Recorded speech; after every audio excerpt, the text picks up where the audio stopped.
तो इस वीडियो में मैं आपको रीजनिंग की 75 डेज़ का स्टडी प्लान आपके साथ शेयर करूंगा। अभी इसके पहले मैंने क्वांट के 75 डेज़ के स्टडी प्लान शेयर किए हैं। देखो, इसमें क्या है कि आफ्टर कंप्लीटिंग दिस आपको कहीं रीजनिंग के लिए रिसोर्सेज ढूंढने की जरूरत नहीं पड़ेगी। मैं इसमें टॉपिक वाइज आपको कौन से टीचर को फॉलो करना है, पीडीएफ मटेरियल आपको कहाँ से मिलेगा, मॉक टेस्ट कौन से देने हैं, everything I will share with you, जो मैंने फॉलो करे हैं। ठीक है, सारी चीज़ें मैं डिटेल में आपको बताऊंगा। इसके बाद आई कहना चाहिए हो रही कि मतलब आप कोई सा भी बैंक का एग्जाम फ्रॉम आरआरबी क्लर्क से एसबीआई पीओ तक का दे रहे हो, अगर आप इतना मतलब स्ट्रिक्टली कर ले रहे हो तो आपको कोई चीज़ मतलब रीजनिंग में कुछ और करने की जरूरत नहीं पड़ेगी। ठीक है, ये मेरे स्कोर कार्ड है। देखो, रीजनिंग में मेरा हमेशा से स्ट्रॉन्ग होल्ड रहा है। कॉन्ट उससे थोड़ा कम था, बट कॉन्ट भी सही था। एंड इंग्लिश मेरा एवरेज था। मैं इंग्लिश के लिए कभी मैंने मतलब उतना ज़्यादा पढ़ाई करी नहीं, कि बस रीडिंग रीडिंग करता था। तो मेरा हमेशा जो भी है मतलब क्वालिफिकेशन में जो मेन एज मुझे देता था वो रीजनिंग देता था। बहुत से लोगों का रीजनिंग फेवरेट सब्जेक्ट होता है, तो मेरा भी रीजनिंग ही फेवरेट सब्जेक्ट था। ठीक है, ये मेरे score card different different exams के हैं। अब इसमें देखो, मैंने 3+3+3+1 फार्मूला जो कर रखा है। देखो, 3 टॉपिक हैं जो 10 मतलब 10 दिन में, टोटल 10 दिन में एक टॉपिक को 3 दिन में आपको ख़त्म करना है। 3 टॉपिक 10 दिन में प्लस एक दिन में मिक्स वाले क्वेश्चंस की प्रैक्टिस करनी है। अब कैसे आपको करना है, पहले 10 दिन आपको इनइक्वालिटी, सिलोगिज्म और ब्लड रिलेशन करने हैं। इसमें करना कहाँ से है, देखो, अंशुल सैनी करके एक सर है, इनको यूट्यूब पे आप इनकी प्लेलिस्ट देखना।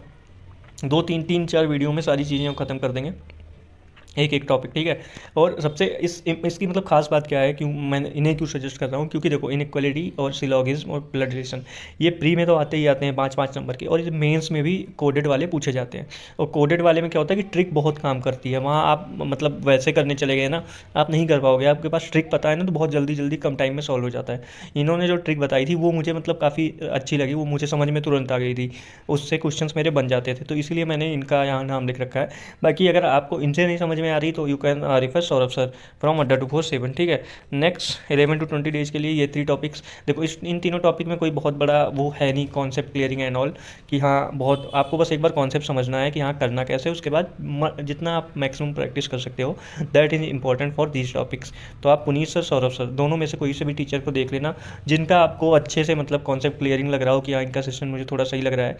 एक क्वेश्चन 2 क्वेश्चन देख के उन्हीं से पूरा आप कर लेना। जरूरी नहीं है कि मतलब जिससे भी आप दोनों में कोई सा भी प्रेफर कर सकते हो। एंड उसके बाद है ये 21 to 30 डेज के लिए सेम, इसमें भी order ranking, input output, data efficiency, ये सब देखो टॉपिक्स ऐसे हैं। Just go through concept for once, आपको एक बार कॉन्सेप्ट देखने हैं, उसके बाद मैक्स टू मैक्स प्रैक्टिस जितनी आप कर सकते हैं उतनी प्रैक्टिस करनी है। टीचर 2 हैं, दोनों में से आप कोई फॉलो कर लो। मतलब ऐसा नहीं है, आप देख लो, जो देखो हर टीचर का पढ़ाने का तरीका अलग होता है और हर स्टूडेंट का समझने का भी। तो आपको जिससे ज़्यादा अच्छे से समझ में आ रहा है उससे आपको करना है। ठीक है, अगर इनके दोनों अलावा कोई आपको समझ में आ रहा है उससे, तो आप उसको फॉलो कर सकते हो। ऐसा नहीं है कि आप you are bound to follow these two. ठीक है, एंड आपके ये 30 डेज़ में सारे मिसलेनियस टॉपिक्स मोस्टली कवर हो गए।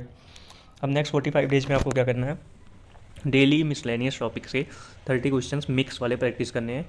प्री लेवल पहले स्टार्ट करना, 10 20 दिन प्री करना, उसके बाद प्री मेंस साथ में करना। ठीक है, एंड ऐसे करना। ठीक है, ऐसे नहीं कि सब पहले ही मेंस पहले दिन से मस्त स्टार्ट करना, पहले 10 15 दिन प्री कर लेना, उसके बाद मिक्स करने लगना, थोड़े प्री के थोड़े मेंस के। ठीक है, 20 क्वेश्चन प्री के कर लिए, 10 मेंस के कर लिए, ऐसे करके। एंड डेली 5 पजल्स, स्टार्टिंग के 20 डेज डेली 5 पजल कर लेना, और उसके बाद 5 प्री और 2 मेंस के। स्टार्टिंग में आपको प्री का ही करना है। अब देखो, पजल का सबसे ये पजल्स जो आती हैं, इसमें देखो कॉन्सेप्ट बहुत एज सच कोई कॉन्सेप्ट खास इसमें होता नहीं। इसमें एक मतलब स्टूडेंट की जैसे खुद की अंडरस्टैंडिंग होती है कि आप कैसे सॉल्व कर रहे हो। मेरा क्या था कि मैं सौरभ सर की वीडियोस देखता था, तो मैंने वहाँ से एक चीज़ सीखी थी कि हाँ आप मैक्सिमम पॉसिबिलिटी ले लो और एलिमिनेशन मेथड लगाते चलो स्टेटमेंट पढ़ के। बट आपको थोड़ा प्रैक्टिस से आ जाएगा कि हाँ आप लाइक 2 3 स्टेटमेंट्स एक साथ कंक्लूड कर पा रहे हो। वो प्रैक्टिस से ही होता है कि हाँ 2 3 स्टेटमेंट एक साथ रिलेट करके एलिमिनेट कर पा रहे हो। जब वो धीरे धीरे करोगे तो आप समझ जाओगे कि हाँ वैसे क्या होता है, आपने एक स्टेटमेंट पढ़ी, अगली पढ़ने गए, पीछे वाली आपकी छूट गई, ऐसे नहीं। जब 2 3 रिलेट करना सीख जाओगे ना, ये फिर मैक्सिमम पॉसिबिलिटी से एलिमिनेशन मेथड बहुत अच्छा लगेगा। दूसरा, अंकुश लांबा सर पजल के लिए बहुत मतलब फेमस है। उनका एक थ्रेड मेथड है, वो तो मतलब मेरे हिसाब से वो मुझे नहीं समझ में आया, बट बहुत से लोगों को मैंने देखा है कि उसके थ्रू वो पजल काफ़ी कम टाइम में सॉल्व करते हैं। तो आप वो भी ट्राई कर लेना, सौरभ सर को ट्राई कर लेना, या पुनीत सर का मेथड ट्राई कर लेना। जो भी आपको बेस्ट आपके लिए सूटेबल हो वो आप करना। ठीक है, मेरे लिए जो बेस्ट था कि हाँ मैक्सिमम पॉसिबिलिटी लेके मैंने एलिमिनेशन मेथड सीख लिया, उससे मैंने किया। ठीक है, और इतनी तरह की पजल्स हैं जो आपको करनी है। उसके बाद सोर्सेज में मैंने तीनों को लिख दिया है, वो स्टार मार्क कर दिया है कि तीनों में से आपको जो लगे हाँ कि आपके लिए बेटर है, आपको तीनों में से वो फॉलो करना है। ठीक है, नाउ क्रिटिकल रीजनिंग का देखो, क्रिटिकल रीजनिंग का बहुत इंपॉर्टेंट रोल होता है आपके फाइनल सिलेक्शन में। प्री में तो कुछ खास इसके क्वेश्चन आते नहीं, मेंस में 6 7 8 क्वेश्चंस आते हैं, और ये ऐसे नंबर्स होते हैं जो आपको मतलब एग्जामिनर दे रहा है फेंक के कि तुम ले सको तो ले लो। मोस्ट ऑफ दी स्टूडेंट्स का क्या होता है, ये वाले वो सेक्शन पोर्शन छोड़ के चले जाते हैं। इसको आपको छोड़ के नहीं जाना है। अगर 7 8 में ना 5 क्वेश्चन भी हिट हो गया तो मेंस में 5 मार्क्स बहुत ज़्यादा होते हैं। रीजनिंग वगैरह जब भी आप एग्जाम अगर दे चुके होगे तो तब तो आपको कंप्लीटली आइडिया होगा।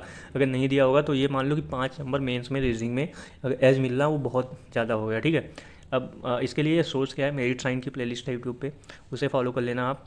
7 8 वीडियोज़ में उसने अच्छे समझा रखा है।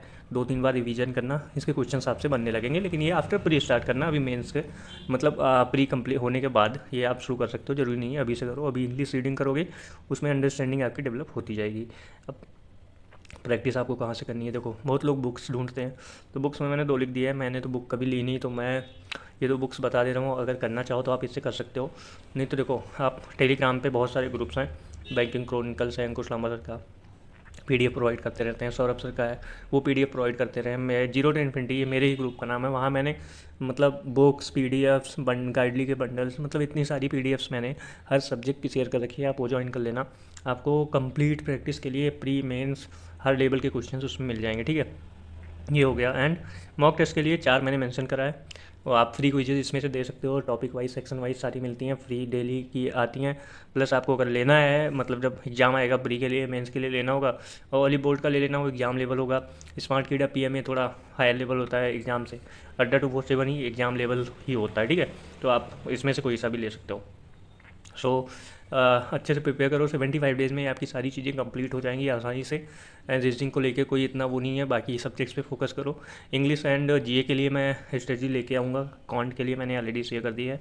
So all the best guys, thank you.